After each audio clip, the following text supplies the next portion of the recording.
There are many options for smartwatches in today's market. However, I still chose the almost 3-year-old Huawei Watch. Even after all this time, I do firmly believe that this iteration of the watch is better than the new Huawei Watch 2, and many other Android Wear options that are currently available. But should you get one? Let's find out. I'm Jonas Chen, this is the Huawei Watch, and this is TechSeconds.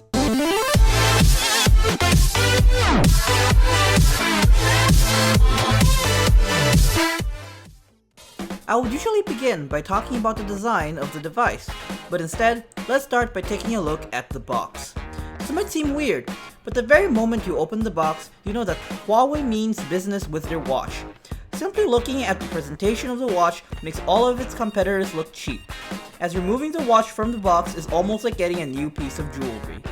This is something that many would come to expect, as the device was originally priced at a whopping $350. Today, you can find the watch with discounts all over the place.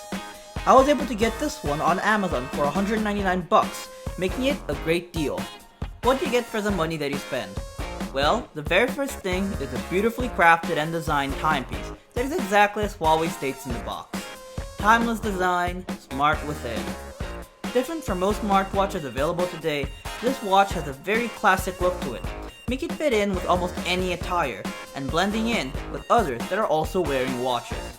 Many times, when I was in public, people thought it was a normal watch, until I started to interact with it. I really like and appreciate this aspect of it, as it does not stick out like a sore thumb. The build of the watch is exceptional. It doesn't look or feel cheap in any way. For those that understand about watches, the chassis is made of 316L stainless steel, with a display covered by sapphire glass. What you need to know is that it feels ultra premium, and the cover glass, well, it is very strong against scratches and dings, as sapphire glass is supposed to be. The only thing that some might not appreciate are all the scuffings that can be seen on the stainless steel, as it does use a polished and shiny finish instead of a matte finish. I quickly got over it, as the watch simply looks so good. Another positive aspect is the display. It is a 1.38-inch diameter OLED screen, coming in with a resolution of 400 by 400. Text on it looks nice and sharp. This display is really good, and the colors all look great, and the display is able to get bright enough for the outdoors. Many are sure to love the truly fully rounded display without the flat tire that Motorola's 360s were known for. My only gripe with this panel is the lack of auto brightness, as it sometimes can be very annoying to have to dig in the settings to adjust the screen brightness. I am truly willing to forgive this shortcoming, as it is truly amazing to gaze at it, and it truly is just a small annoyance that most will be able to get over after some time. This watch might have been in the market for a long time, however its internals are more than good enough for the watch.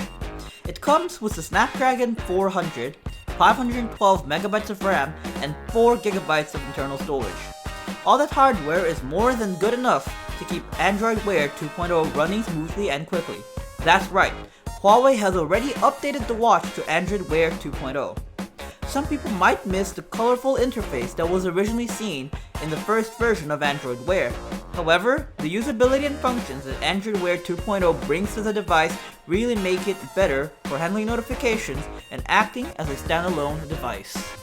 The Huawei Watch only comes equipped with a 300 mAh power pack.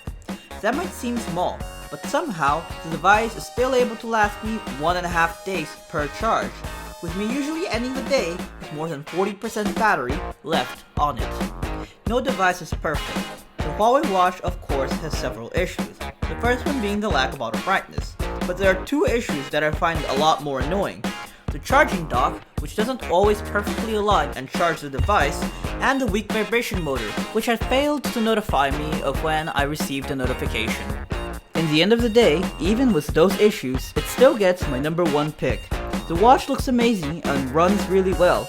There are probably watches that run Android Wear 2.0 better and has more features, but the look of the watch always makes me happy that I chose it over the other watches in the market today.